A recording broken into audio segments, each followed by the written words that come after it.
নমস্কার বন্ধুরা, আজকে আমরা আসল জায়গা মানে বলা যায় গ্রিসের সবচেয়ে সুন্দর যে জায়গা সেই সান্তোরিনি আপনাদের দেখাবো। সান্তোরিনির সবচেয়ে বড় বৈশিষ্ট্য হচ্ছে সমুদ্র দিয়ে ঘেরা, পাহাড়ের উপর অদ্ভুত ধাপে ধাপে তৈরি, একদম যাকে বলে ছবির মতো সুন্দর কিছু বাড়ি। দুটি মূল শহর, একটি হচ্ছে ইয়া আরেকটি হচ্ছে ইয়া। একটি হচ্ছে ফিরা আরেকটি হচ্ছে ইয়া। আমরা ফিরায় ছিলাম। ফিরাটা একটু যেন ইয়ার থেকে কম সুন্দর, কিন্তু সেখানে হোটেলগুলোর খরচ একটু কম। সেখান থেকে আমরা একটা কন্ডাক্টেড ট্যুর নিয়ে আমরা পুরো সান্তোরিনি ঘুরেছিলাম। সেখানে বিভিন্ন রকমের বিচ, কখনো রেড বিচ, কখনো ব্ল্যাক বিচ, এবং তার সাথে সান্তোরিনির যে ওয়াইন ফ্যাক্টরি, পৃথিবী বিখ্যাত ওয়াইন ফ্যাক্টরি, সেগুলো আমরা দেখেছিলাম। সত্যি কথা বলতে কি, আমার জীবনে দেখা সবচেয়ে সুন্দর শহর। ইভেন আমি সান্তোরিনিকে সুইজারল্যান্ডের থেকেও আগে রাখতে চাই, কারণ সুইজারল্যান্ডে পাহাড় আছে, বরফ আছে, বরফের সাথে সবুজের একটা সংমিশ্রণ আছে, কিন্তু এখানে বাড়িগুলো যেভাবে সাজানো এবং তার সাথে যেভাবে সেগুলো মিশে গেছে সমুদ্রের সাথে, এবং তার সাথে হোটেলগুলোর সাথে যে সুইমিং পুলের একটা অদ্ভুত রঙের খেলা। আমাদের খুব খারাপ কপাল, আমরা সানসেটটা সেভাবে দেখতে পাইনি, একটু মেঘলা ছিল। আদারওয়াইজ সানসেটটা দেখলে বোধহয় ঈশ্বর বা স্বর্গ দর্শন হয়ে যেত। চলুন যাও।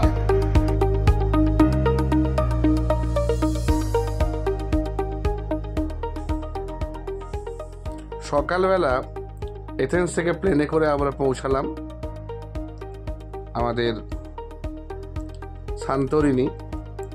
সেখান থেকে ট্যাক্সি করে আমরা পৌঁছালাম ফিরায়।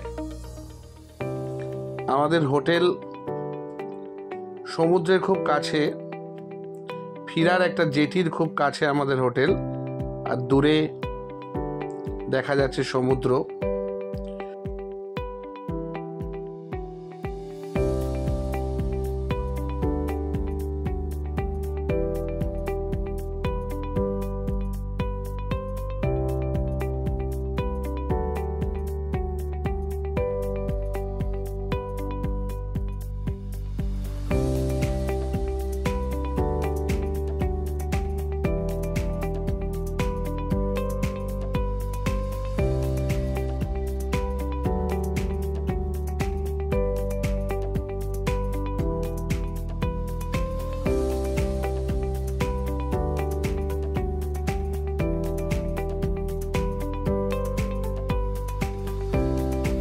সমুদ্রের একটা অংশ ছোট করে কেটে সেখানে রাজহাঁস চড়ে বেড়াচ্ছে। আমরা সেই দিনকে ফিরার একটা ছোট নিজেদের মধ্যে ট্যুর করেছিলাম। এই হোটেলটার একটা বড় সুবিধা ছিল যে হোটেলটা থেকে আমাদের প্রতি আধ ঘন্টা ছাড়া ছাড়া একটা নির্দিষ্ট সময়ে ফিরা যে মূল শহর সেই অবধি বাস সার্ভিস প্রোভাইড করা হতো, এবং ওখান থেকেও আধ ঘন্টা ছাড়া ছাড়া বাস সার্ভিস ছিল হোটেলে আসার জন্য। হোটেলে একটা ফোন করলেই একটা নির্দিষ্ট জায়গায় ফিরার বাস পৌঁছে যেত।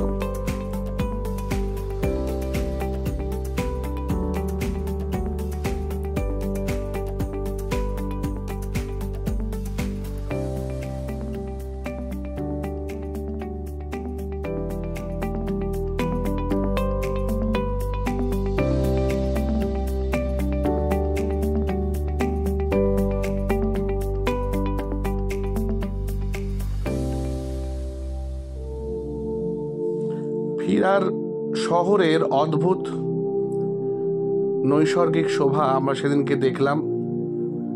চারদিকে বিভিন্ন রকমের রুফটপ কাফে, বার, ফুলে ফুলে ভরা। যদিও আমাদের সময়টা খুব মেঘলা ছিল, তাও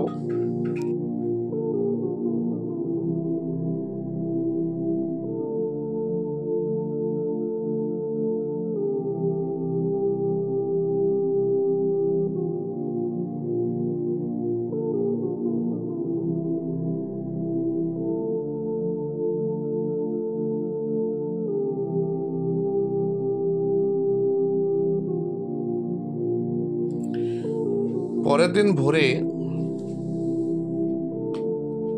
আমরা রওনা হয়ে গেলাম। প্রথমে আমরা পৌঁছালাম একটি চার্চে, যেটি সান্তরিনীর সবচেয়ে উঁচু অংশ, যেখান থেকে আমরা পুরো সান্তরিনীর যে বিরাট আইল্যান্ড, যার চারদিকে সমুদ্রে ঘেরা, ঠিক অর্ধচন্দ্রাকৃতি যে আইল্যান্ড, পুরোটাই ভলকানিক ইরাপশনের ফলে তৈরি, সেটিকে খুব সুন্দরভাবে উপভোগ করলাম।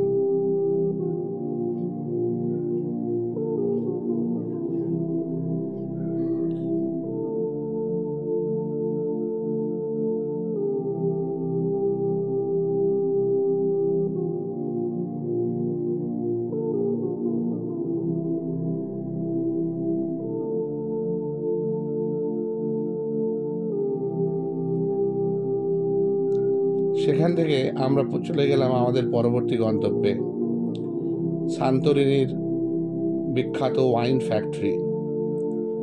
এটি অসাধারণ সুন্দর ওয়াইন ফ্যাক্টরি এবং সাথে ওয়াইন টেস্টের একটি অদ্ভুত সুন্দর ঘর, যে ঘরের ছাদটা যেন ঝুলছে সমুদ্রের উপর, আর সেখান থেকে পুরো সান্তরিনী দূরে পরিষ্কার দেখা যাচ্ছে। অদ্ভুত অসাধারণ সৌন্দর্য।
ওয়াইন শপ থেকে আমরা এসে পৌঁছালাম রেড বিচে।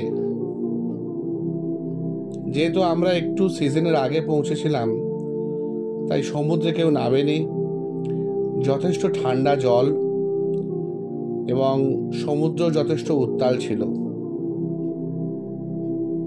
প্রচণ্ড হাওয়া দিচ্ছে। সেই হাওয়াকে উপেক্ষা করে আমরা পাহাড়ের ধার বরাবর হেঁটে পৌঁছেছিলাম রেড বিচে।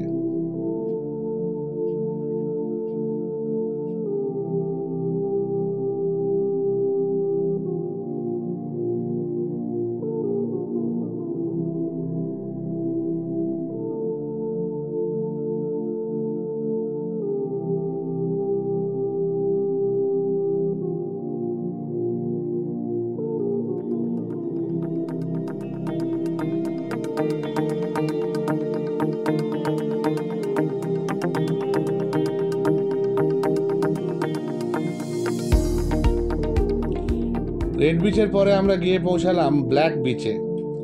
অন্য সময় হলে এখানে তিল ধারণের জায়গা থাকে না। বহু মানুষ সমুদ্রে স্নান করেন, বহু মানুষ এখানে রাখা চেয়ার, সারি পাতা চেয়ারে বসে রোদ পোয়ান। শুধু তাই নয়, বিভিন্ন ধরনের বিনোদনের ব্যবস্থা রয়েছে এখানে। পাশেই লাইন দিয়ে রেস্তোরাঁ সেখানে সমস্ত রকমের সামুদ্রিক মাছের যে সমস্ত আইটেম হয়, চিংড়ি, লবস্টার, আর সাথে মদ্যপানের উপযুক্ত ব্যবস্থা, সব মিলিয়ে একটি বিনোদনের আদর্শ ক্ষেত্র এই ব্ল্যাক বিচ। কিন্তু সেই সময় যেহেতু অফ সিজন এবং ঠান্ডা জল, তাই খুব বেশি মানুষজন ছিল না। আমরা নিরিবিলিতে প্রচণ্ড এনজয় করেছিলাম এই সমুদ্র সৈকতকে।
এরপর আমরা পৌঁছালাম ব্লু ডোম চার্চের কাছে।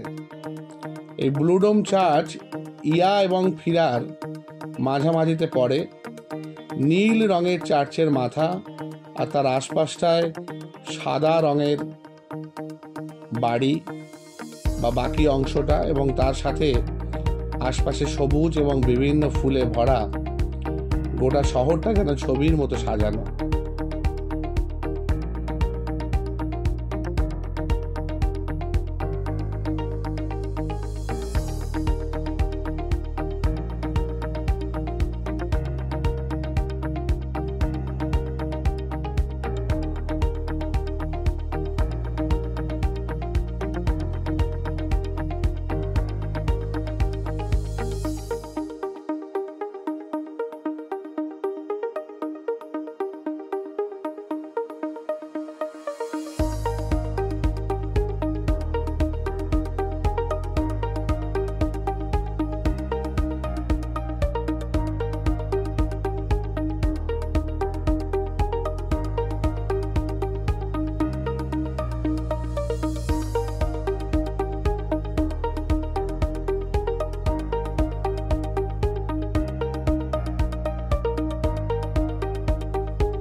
আমাদের শেষ গন্তব্য হচ্ছে ইয়া,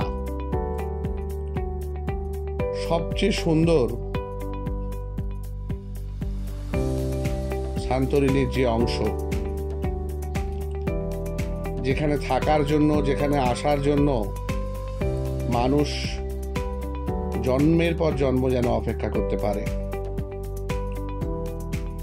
পাহাড় কেটে সাজানো সেই শহর।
পৃথিবীর সুন্দরতম শহরদের মধ্যে একটা।